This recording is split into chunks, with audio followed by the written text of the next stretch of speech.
सुप्रभात बाल मित्रों, आज 14 अगस्त है और अभ्युदयवाणी की रेलगाड़ी एक बार फिर से आपको ले चलने के लिए तैयार है। आपके दोस्त और हमसफर प्रेम वर्मा के साथ आज के रोमांचक, ज्ञानवर्धक और नैतिक शिक्षा से भरपूर एक अद्भुत यात्रा में, जहां हम नए विचारों से प्रेरित होंगे, नई जानकारी हासिल करेंगे और जीवन के मूल्यों को समझेंगे।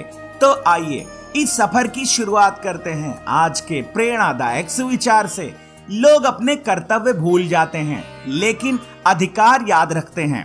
People tend to forget their duties but remember their rights. अक्सर हम सभी अपने अधिकारों के प्रति जागरूक होते हैं लेकिन अपने कर्तव्यों के प्रति उतने सजग नहीं होते।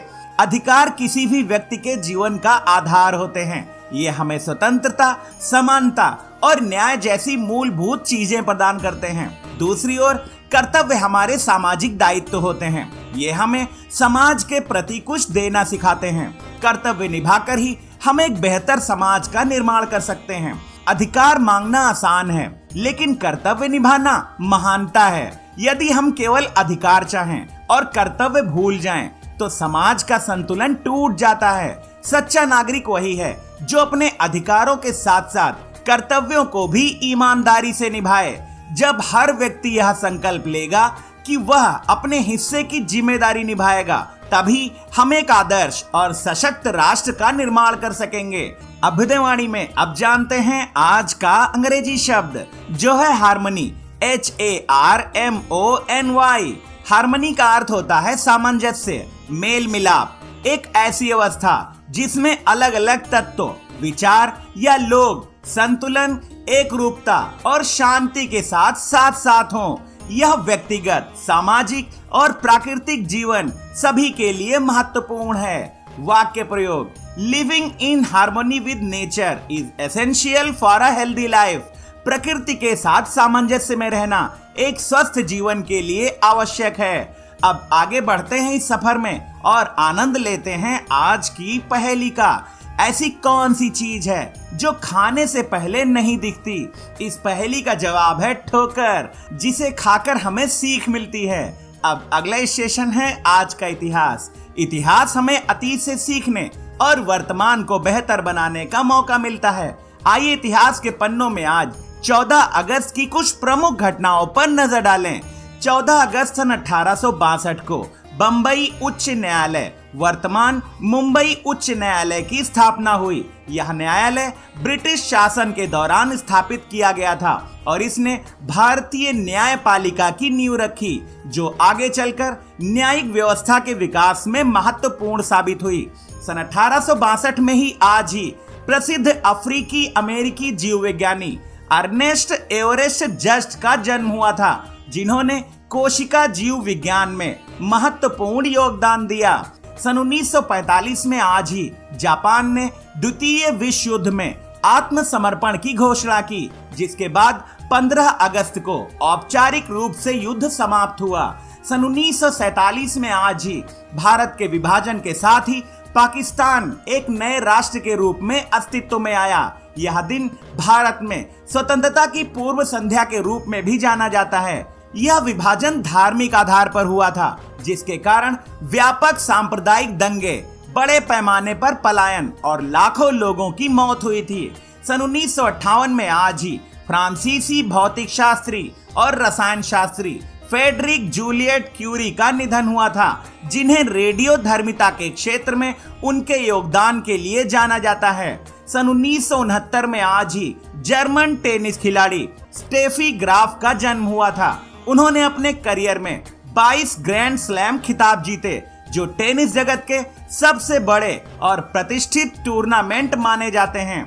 सन 1980 में आज ही भारत में पहली बार रंगीन टेलीविजन प्रसारण शुरू हुआ, जिसने भारतीय मीडिया में एक नए युग की शुरुआत की। सन 2007 में आज ही भारत ने अपने स्वदेशी मिसाइल अग्नि 3 का सफल परीक्षण किया, जो रक्षा एवं प्रौद्योगिकी में एक महत्वपूर्ण उपलब्धि थी। अभ्युदयवाणी की अगली कड़ी प्रेरक व्यक्तित्व में आज हम जानेंगे प्रसिद्ध अफ्रीकी अमेरिकी जीव विज्ञानी अर्नेस्ट एवरेस्ट जस्ट के बारे में। अर्नेस्ट एवरेस्ट जस्ट एक प्रसिद्ध अफ्रीकी अमेरिकी जीव विज्ञानी थे, जिनका जन्म 14 अगस्त सन 1883 को चार्ल्सटन, साउथ कैरोलिना, अमेरिका में हुआ था। वे कोशिका जीव विज्ञानी यानी सेल बायोलॉजी और प्रजनन विज्ञान यानी एम्ब्रायोलॉजी के क्षेत्र में अपने महत्वपूर्ण योगदान के लिए जाने जाते हैं। जस्ट का प्रमुख शोध समुद्री जीवों, विशेषकर समुद्री अर्चिन और अन्य समुद्री प्राणियों के अंडों पर केंद्रित था, जिसके माध्यम से उन्होंने कोशिकाओं के निषेचन, विकास और सतही संरचना की भूमिका पर प्रकाश डाला। उनके अनुसंधान ने यह समझने में मदद की कि कोशिका का बाहरी आवरण यानी सेल मेम्ब्रेन निषेचन और विकास की प्रक्रिया में कितना महत्वपूर्ण होता है। उनका निधन 27 अक्टूबर सन 1941 को हुआ, लेकिन उनका वैज्ञानिक योगदान आज भी जीव विज्ञान के क्षेत्र में प्रेरणा का स्रोत है। अभ्युदयवाणी के दैनिक विशेष में अब हम जानेंगे 14 अगस्त को मनाए जाने वाले विभाजन विभीषिका स्मृति दिवस के बारे में। 14 अगस्त 1947 यह वह तारीख है जिसे भारतीय इतिहास कभी नहीं भूल सकता। एक और भारत सदियों की गुलामी की जंजीरों को तोड़कर आजादी का स्वागत कर रहा था, तो दूसरी ओर इस स्वतंत्रता की भारी कीमत देश के विभाजन के रूप में चुकानी पड़ रही थी। यह विभाजन केवल भू सीमा का बंटवारा नहीं था, बल्कि मानव जीवन, भावनाओं और सदियों से चले आ रहे सांस्कृतिक ताने बाने का भी विखंडन था। भारत का विभाजन अपने सबसे बुनियादी रूप में अभूतपूर्व मानव विस्थापन और जबरन पलायन की कहानी है। यह एक ऐसी कहानी है जिसमें लाखों लोगों ने ऐसे वातावरण में नए घर तलाशे जो उनके लिए अजनबी और प्रतिरोधी थे। लाखों लोग रातों रात बेघर हो गए, अपने घर आंगन, खेत खलिहान, स्मृतियां और रिश्ते छोड़ने को मजबूर हुए। अनगिनत परिवार बिछड़ गए और असंख्य लोगों को अपनी जान गंवानी पड़ी। लगभग 60 लाख गैर मुस्लिम पश्चिमी पाकिस्तान से आए, तो वहीं 65 लाख मुस्लिम भारत से पाकिस्तान चले गए। पूर्वी भारत में भी लगभग 20 लाख गैर मुस्लिम पूर्वी बंगाल यानी तत्कालीन पाकिस्तान से निकाले गए, जबकि लाखों मुस्लिम पश्चिम बंगाल से पाकिस्तान की ओर चले गए। अनुमानित 5 लाख से लेकर 10 लाख तक लोग इस हिंसा और अराजकता में मारे गए। यह केवल आंकड़े नहीं, बल्कि टूटे हुए घरों, बिखरे हुए रिश्तों और बुझी हुई आंखों की दर्द भरी कहानियां हैं। विभाजन ने उन लोगों को भी शरणार्थी बना दिया जिनका नए स्थानों से कोई पूर्व संबंध ही नहीं था।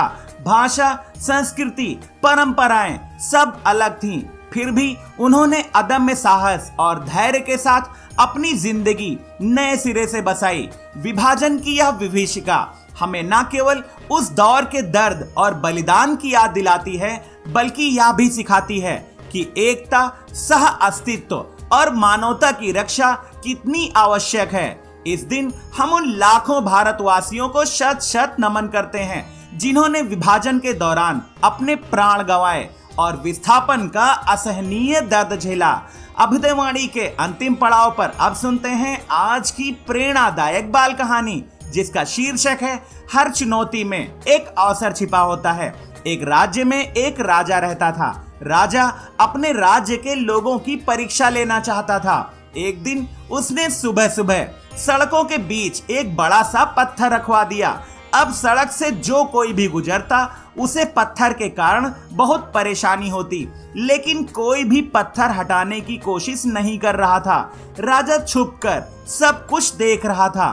थोड़ी देर बाद उसके राज्य में मंत्री और अन्य बड़े बड़े लोग भी वहां से आए, लेकिन किसी ने भी पत्थर को हटाने की कोशिश नहीं की। उल्टे सभी राजा को ही दोष दे रहे थे कि उसने इतना बड़ा पत्थर सड़क पर क्यों रखवा दिया है। कुछ देर बाद वहां पर एक गरीब किसान आया। उसके सिर पर सब्जियों का एक बड़ा सा बोझा था। जब वह पत्थर के पास पहुंचा तो बोझ के कारण उसे परेशानी हुई। उसने अपने सिर से बोझा उतारा और पत्थर को हटाने की कोशिश करने लगा। पत्थर बहुत बड़ा था, लेकिन किसान ने हिम्मत नहीं हारी और थोड़ी देर में ही उसने पत्थर को हटा दिया। जैसे ही उसने पत्थर हटाया, उसे उस जगह पर एक थैला पड़ा हुआ दिखाई दिया। यह थैला राजा ने पत्थर के नीचे छुपाया था। किसान ने थैला खोला तो दंग रह गया। उसने उसमें देखा कि सोने के 1000 सिक्के और एक पत्र है। पत्र में लिखा था, पत्थर हटाने वाले को राजा की ओर से इनाम। किसान बहुत खुश हुआ। ये कहानी हमें सिखाती है कि जीवन में आने वाली मुश्किल एक अवसर होती है। लोग नकारात्मक सोचते हैं, वह इस अवसर को पहचान नहीं पाते और इसे खो देते हैं। लेकिन जो लोग सकारात्मक सोच रखते हैं, वे चुनौतियों का सामना करते हैं और सफलता प्राप्त करते हैं। आज की अभ्युदयवाणी का सफर बस यहीं तक था। कल सुबह फिर मिलेंगे एक नई ऊर्जा के साथ, रोमांचक, ज्ञानवर्धक और नैतिक शिक्षा से भरपूर एक रोचक सफर में। आपका दिन शुभ हो। जय हिंद, जय भारत।